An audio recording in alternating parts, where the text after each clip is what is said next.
The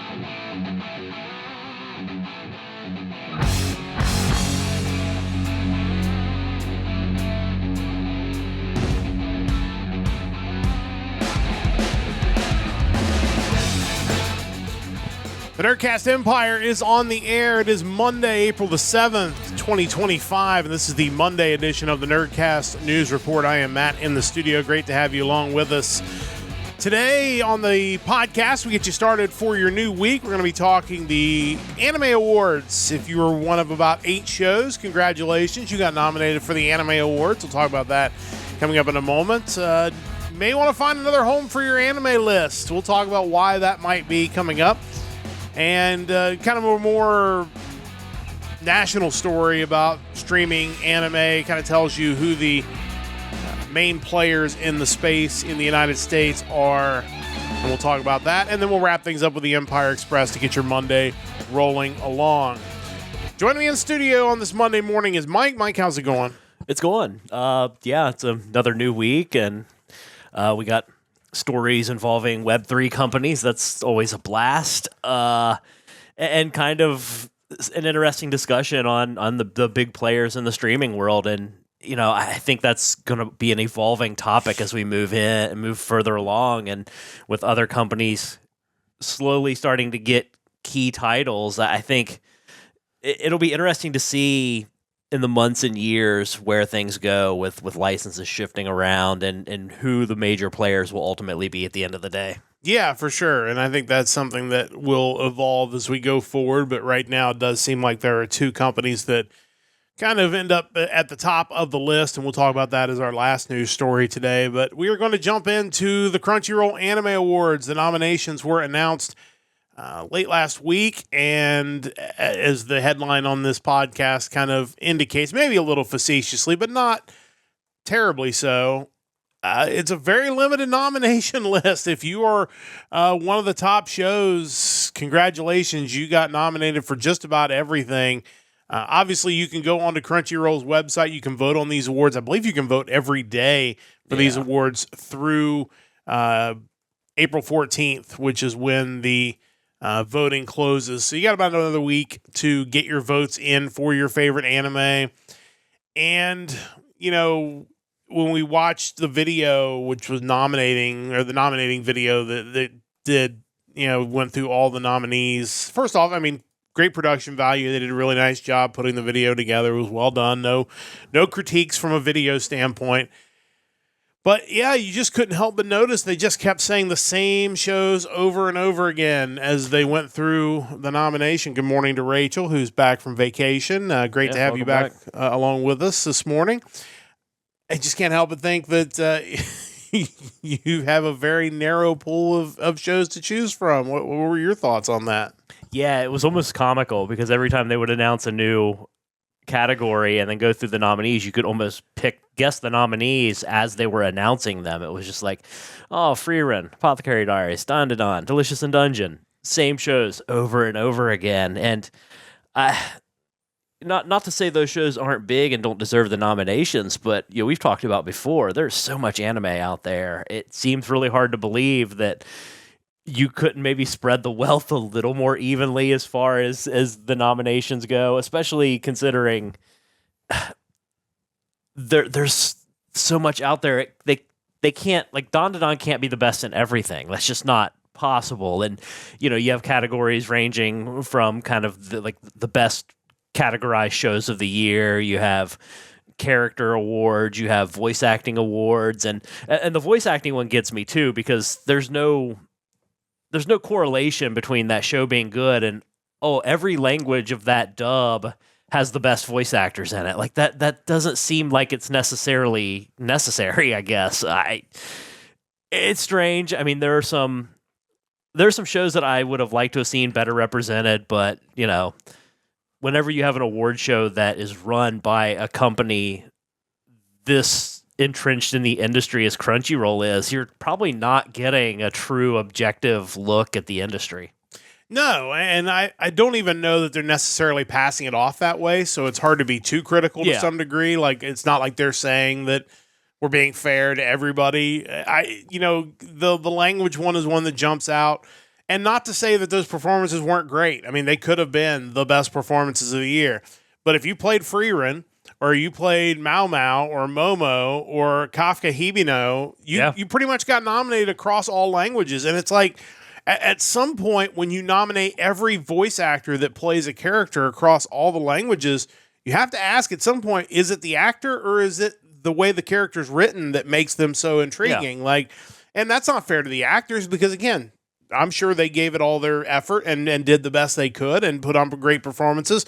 But you just start to think like, well, maybe it's not the actor. Maybe it is just the character was written in a way that makes them stand out. I mean, a lot of cases, those are main characters from the show. So, that's kind of why that happens. So that jumped out at you.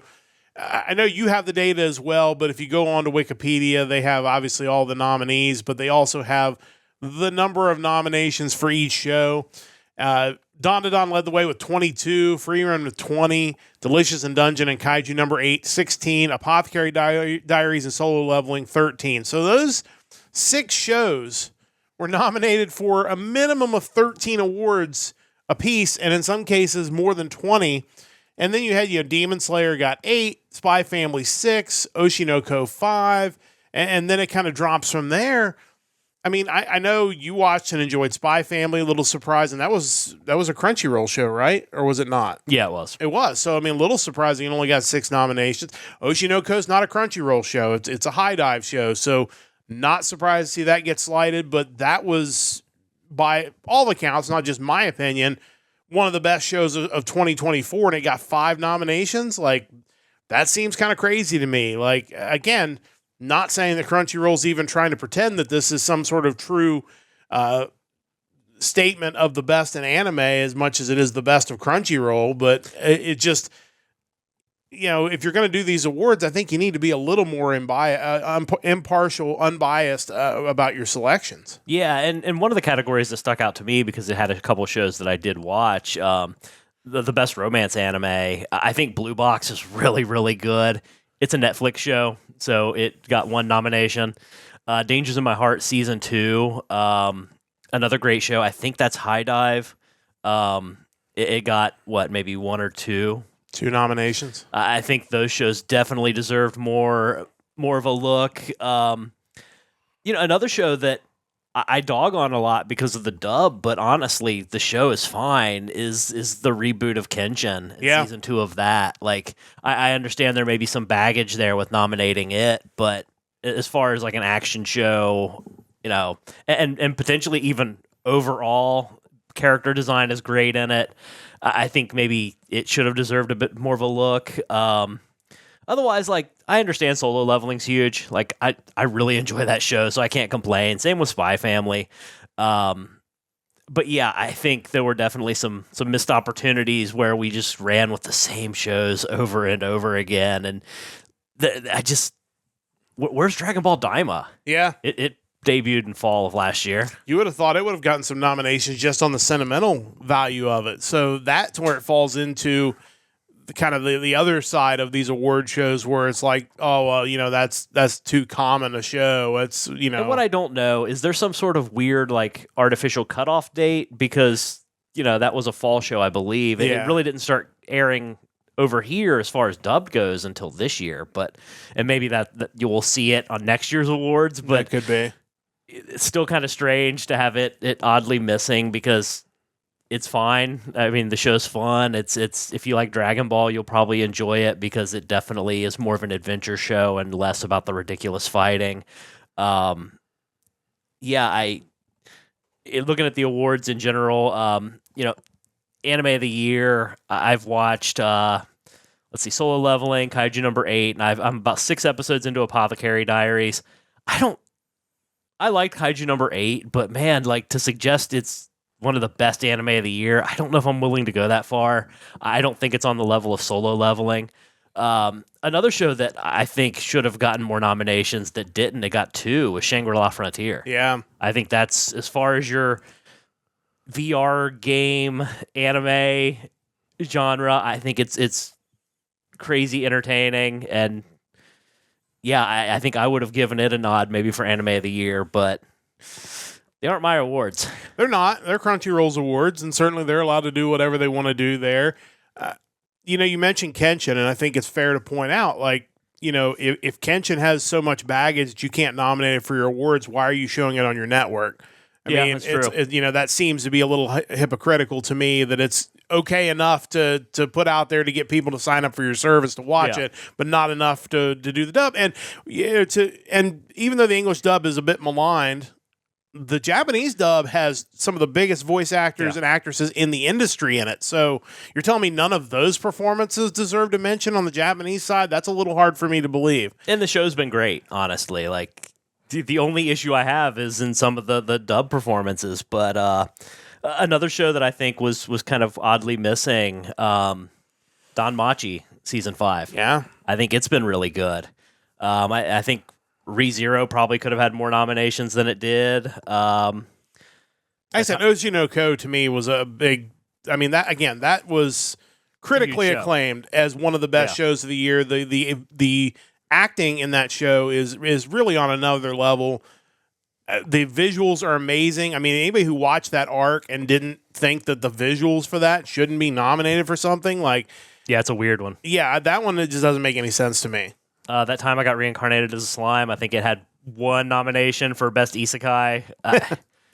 Another just show that is way better than you could imagine it would be just based on the title. But yeah, I feel like the results of the nominations would be if I sat down and nominated shows, where I'm someone who, admittingly, you look at the best anime category, I've watched 3 of those shows. Like, so if you sat me down and said, "Hey, come up with all the nominees for all these categories," it would probably look oddly similar in the sense that it would be the same shows over and over again, because I've only watched so much. But I think for an award show, you kind of expect a wider depth of knowledge there. A couple other shows that, like, what happened, the new season of Konosuba, that show's been really popular for a long time. Yeah. It got 2 nominations, little surprise there. Attack on Titan, like, it got a couple of nominations. Again, another show that's been really popular for a long time. The new season of Bleach got 3 nominations. One Piece got 3 nominations. That's a show that continues to be among the most watched, and it only earned 3 nominations. Masha was another show I think people really liked, and it only got 4 nominations, and for the worst reasons. It got, the theme got nominated, which is just so mediocre, and there just seemed to be some serious omissions, and I don't know how they kind of came up with the nominees, whether it was a small committee, whether they polled people, but it would have been nice to see, and maybe they just used numbers. Maybe this is raw data. Maybe it's like, well, these are the 6 shows that people watch most on Crunchyroll, so these are the 6 that are anime of the year. I would like to have them say that, because then it's like, well, at least I understand where you're coming from, but like I said, I feel like they fell short with these, and I would love to see kind of a more independent organization be able to do these type of awards and maybe give them a little more fairly, maybe even allow people to nominate themselves and come up with a maybe more balanced list. But you kind of think that maybe that's where the whole anime.com thing's eventually going to get to, since they're doing like rankings of anime. Like, you could see that being the next step, but we'll see how that goes. Yeah, that's potentially a little sketchy, which gets us into our second story for today. Obviously, it is one of those things that there's a lot of companies out there buying up other companies, and some of them maybe aren't the most above board, but the news that ebook distributor, is it Media Doe, I would assume? Or is it, I would assume so, but I don't know that for sure. Holdings have announced that they are buying MyAnimeList. Media Doe I'm sorry, excuse me, they're selling it to, is that Gaudi? That's how I'm saying it. Tokyo-based Web3 and AI company. It looks like it'll be about 531 million yen, or $3.5 million. I wouldn't have guessed it was worth that much. I would not have. Honest. But it's not the website, obviously. It's the data on the website that they're buying. And, that's a little concerning, because, you're now having this Web3 company selling or buying data that they can now scrape off, all these email addresses, all of these, login information, all this stuff that they can do whatever they're going to do with it. MyAnimeList has been wildly popular. It's really kind of the industry leader as far as tracking what shows you've watched, tracking what manga you've watched or read. I mean, I feel like everybody kind of goes to that site. So, and I feel like the story kind of flew under the radar. You don't see a lot of people talking about it, but I think they're going to figure it out pretty quick when you start seeing crypto scams showing up on MyAnimeList. You hope it's not as bad as you fear it could be, but it doesn't seem like great news if you're a fan of MyAnimeList. Yeah, I think all things being equal, anytime you have a website being acquired by another company, my immediate fear is that the browsing experience on that website is now going to become worse. Like there are going to be more ads popping up for me and just general lack of user experience enhancements.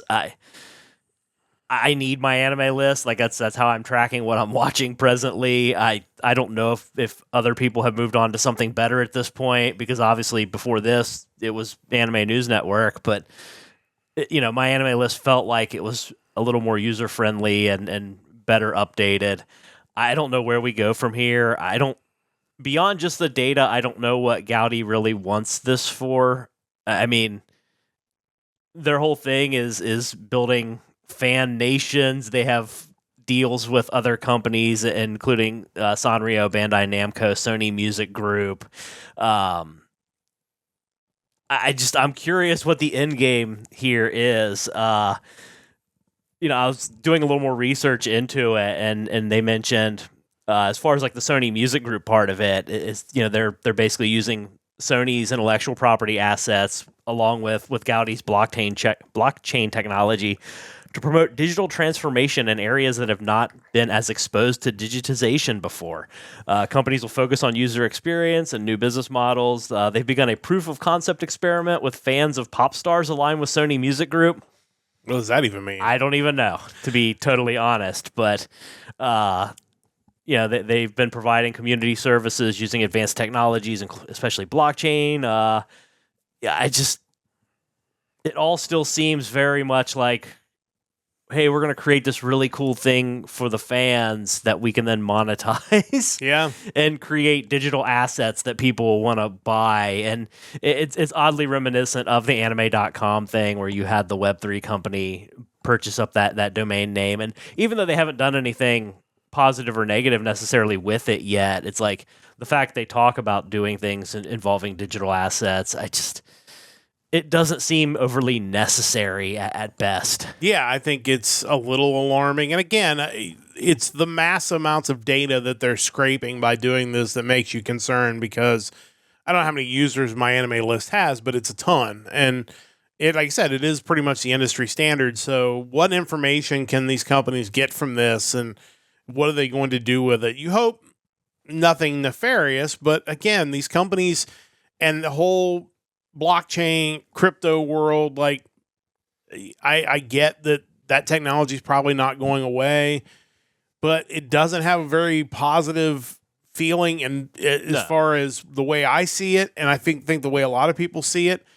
And so you just can't help but assume the worst when this kind of thing happens, and you hope to be proved wrong, but we're waiting for that. Yeah, we're waiting for the first company to use this technology in a way that doesn't feel like they're trying to rip people off. And I don't know if we've gotten there yet. And that's the funny thing is, like, in the back of my mind, I think, well, maybe it has happened. I just haven't heard about it. But no, that's impossible. If it really has happened, I certainly would have heard about it. Everyone would have heard about it. So, yeah, I think we're still waiting. I just hope this doesn't interrupt my usage of MyAnimeList just to track new anime, especially when I do like my anime opening and ending or anime opening YouTube videos. I rely heavily on MyAnimeList to get the seasons and the years for all these shows. I don't want that to be disturbed. No, and I hope it won't be. But we'll see. Only time will tell. But if you are a fan of MyAnimeList, might not be a bad idea to maybe start looking at some alternative options just in case you need to move your stuff on. Before we get to our last story, just a reminder, check out our website, nerdcastempire.com. If you didn't check out the Hard Rock Empire, we posted it a little over 12 hours ago. You can check that out both on Twitch and on YouTube. We'll be back on Saturday. Again, kind of a new podcast schedule for our news podcast. We'll be back. Actually, we won't be back this Saturday, but typically we'll be Mondays and Saturdays from here on out. Our next podcast will be Sunday night, 7 o'clock Eastern Time, another episode of the Hard Rock Empire.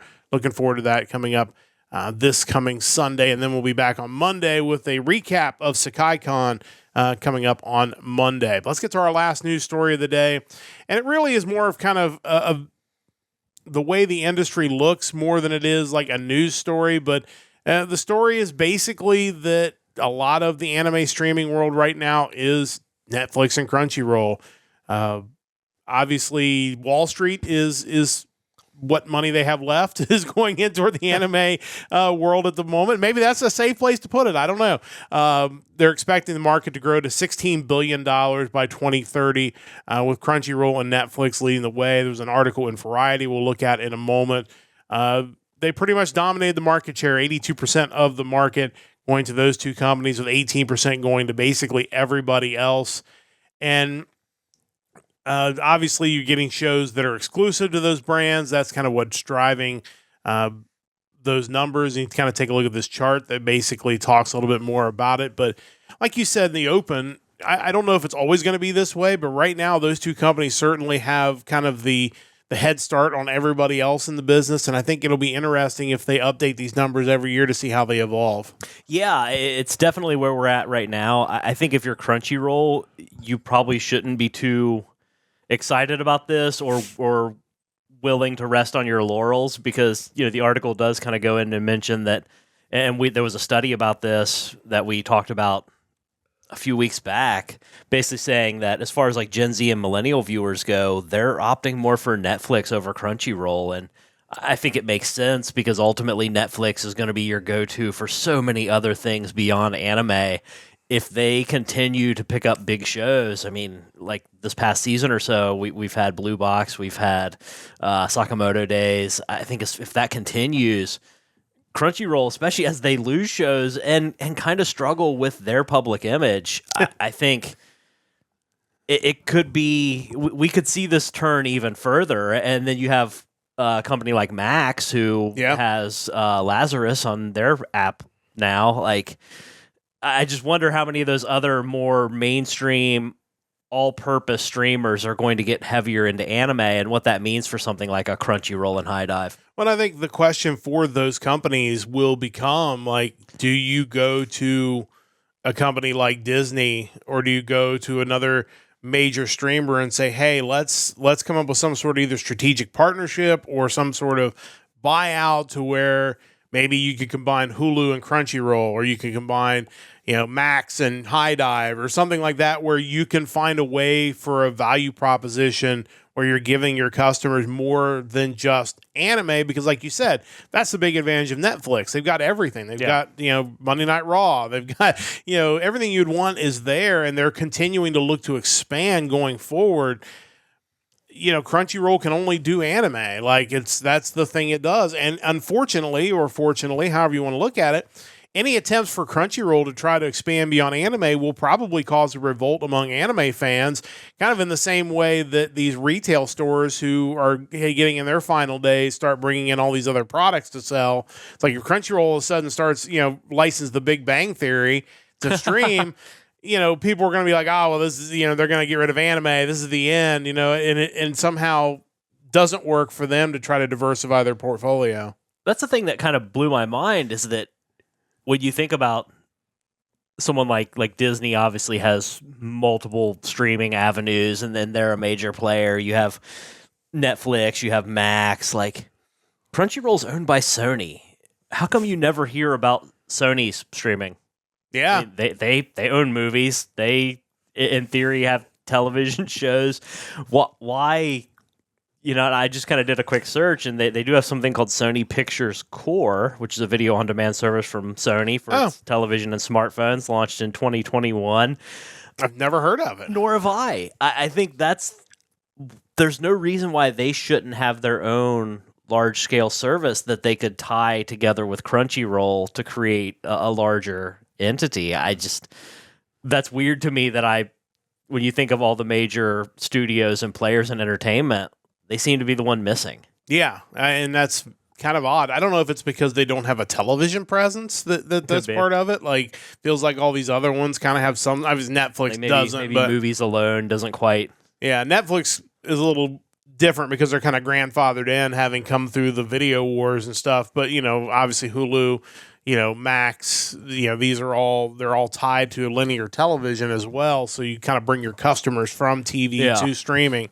I don't know. That's a great question. And again, Sony is also somewhat related, I think, or at least tied to NBC Universal in Japan, like with their kind of deals. So again, as this thing kind of evolves, you just have to think at some point, both Crunchyroll and High Dive, maybe to a lesser extent, is going to have to figure something out that gives their customers a little more value than just anime. Because like you said, at some point, Netflix is going to beat them there too, and then what do you have left? Exactly. It's going to be interesting to see how that shakes out, but we'll certainly keep an eye on that. Really interesting report. Definitely check that out in Variety. Again, just kind of stunning the numbers. They're expecting the anime industry to continue to boom. As much as we lament that there's too many anime, clearly the market at this point still is ready for more. So we'll see if that maybe continues. We'll get a few more shows nominated for awards next year. Who maybe have 7 shows nominated next time. But time to wrap up this edition of the Nerdcast Empire, and we're going to do that with the Empire Express. You ready to wrap this thing up? Let's go. The judge in the OhioCon CESI lawsuit of Sakai Guild has laid out a tentative timeline in the case. While there is still an opportunity for the two sides to use mediation to find a settlement, previous attempts have failed. If the case goes to trial, the tentative trial date set by the Honorable Jennifer L. Branch is May 18th, 2026. Plaintiffs believe the trial will take 10 days, while the defense believes it will take 3. Any thoughts on that?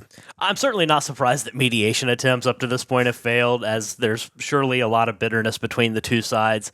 I tend to kind of assume the trial will be on the shorter side. I don't know what all needs to be hashed out from that, but who knows? We have SakaiCon this coming weekend, and excited for that, so we'll see what happens. Yep. One of the most highly anticipated new anime of the spring season has one high-profile fan in Japan. Legendary game designer Hideo Kojima noted on his X account that Lazarus, the new series created by Shinichiro Watanabe, is the first anime series he has watched live while it aired since Licorice Recoil. Pretty high praise, isn't it? Yeah, I think so. Like, obviously, that dude kind of knows entertainment, and he was obsessed with Licorice Recoil, the point where he had like a figure of one of the characters made like specifically for him. But yeah, I think Lazarus, from all accounts, I didn't get to watch the first episode, but Rotten Tomatoes, I guess, had a really high score, so people were really excited about it, so may have to check it out. A classic hard rock group is headed into the studio and back on the road in 2026. The band Hardline has announced it will release a new album in 2026 and will be touring to support it. The band recently signed with Steamhammer/SPV to support both ventures. Interested in this release? Yeah, why not? I mean, the band still has their original lead singer, Johnny Gioli, and Alessandro Del Vecchio has been involved with the band, so that can't be a bad thing. I wonder if that isn't also kind of why they've left Frontiers now and moved on to Steamhammer SPV, because I think he has left Frontiers as well. Yeah. I haven't really followed the band all that closely, but 1992's Double Eclipse is a great album, so I'm all for a tour and new music. Another streaming milestone was reached last week when Metallica's Master of Puppets, the title track of the album with the same name, reached 1 billion streams on Spotify. It joins other Metallica songs, Nothing Else Matters and Enter Sandman, and about 1,000 other songs. It feels like some irony that the band that hated Napster is celebrating earning 0.4 of a cent per stream, right? It is, because, I mean, yes, that's still like $4 million for that many streams. So, I mean, it's not nothing, but for 0.4 of a cent, like, that's not far from just stealing it. So, it is kind of a little bit hilarious that they're celebrating this. I mean, I'm glad they can still make a living off streaming. Yes, if you do a billion streams, you can make a living off of streaming for sure. Finally, a Canadian man was arrested recently accused of using counterfeit money to buy Pokemon trading cards. He attempted to buy around $4,000 in cards with fake money, and when arrested, he had $10,200 in counterfeit money on him. That is just crazy, right? Everything about this story is ridiculous. The more I think about it, though, maybe the guy he was buying them from was a reseller who was charging way above market value, so the guy figured he deserved to be scammed. It's hard to say, but collecting Pokemon cards can be a pretty awful hobby to want to be involved with. So Yeah, it's ugly. It is ugly for sure. And it's the local government asking people to contact the police if you have been scammed. And who knew that was such a thing? But as the world turns, I guess, in Pokemon trading cards, pretty wild stuff. But that is going to wrap things up for this edition of the Nerdcast News Report. You were all caught up on your nerdy news to begin your week. We'll be back again on Sunday night. Again, no news podcast on Saturday morning. SakaiCon this weekend. We'll be back on Sunday night with another episode of the Hard Rock Empire, 7 o'clock Eastern Time. And then we'll be back next Monday morning, 8:30 a.m. Eastern, as we wrap up SakaiCon and all things in the nerdy news with a Nerdcast News Report. A big thanks to Rachel for joining us this morning. A big thanks to Stove Lake Media for their continued support of the podcast. Big thanks to Mike as well. And a big thanks to you for listening whenever and wherever you have listened. We'll be back with you on Sunday night for another episode of the Hard Rock Empire. Until then, don't forget to join the Empire, the Nerdcast Empire.